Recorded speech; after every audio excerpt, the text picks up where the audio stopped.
მიიჩნევით ასეთ მიდგომას. თავად მოსამართლეები პრემიერთან არსებული საბჭო პრემიერის ხელმძღვანელობით ნაზღაიძის და რუსთავიორის თემა დღის წესრიგში არ იდგა. მიმდინარე თემებზე გითხავთ გიორგი მამალაძის დაკავებასთან დაკავშირებით. ძალიან დიდი ამბები აქვს ქვეყანაში ატეხილი და თქვენ რას ფიქრობთ ამ თემაზე თქვენი აზრით?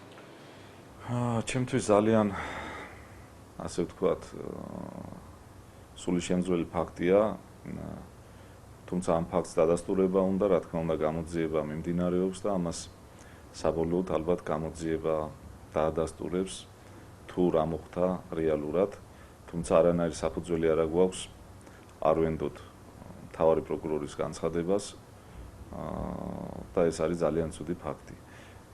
ფაქტი ის, რომ სასულიერო პირი დააკავეს მომწავლელი ნივთიერებით, ეს არის თვითონ ცუდი ფაქტი, ხოლო ვისი ლიკვიდაციისთვის, რა მიზნებისთვის უნდა ამის გამოყენება, ეს კიდევ ცალკე საკითხია.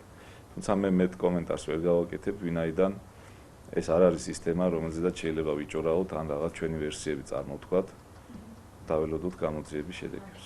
როგორც ვთქვით, თქვენს კომიტეტს აქვს ახალი ინიციატივა და რა ინიციატივებია ესენი ამაზე როგორ საუბრობთ? კომიტეტი თავის დასახელებიდან გამომდინარე, რა თქმა უნდა, მუშაობს რეგიონულ საკითხებზე, შიდა რეგიონულზე და არაგარე, ასევე თვითმმართველობის საკითხებზე. დაგეგმილი გვაქვს უამრავი ინიციატივა, მათ შორის თვითმმართველობის კუთხით, მათ შორის მოქალაქეების ჩართულობის მიმართულებით, საზოგადოებრივ პროცესებში და გადაწყვეტილებების მიღებაში.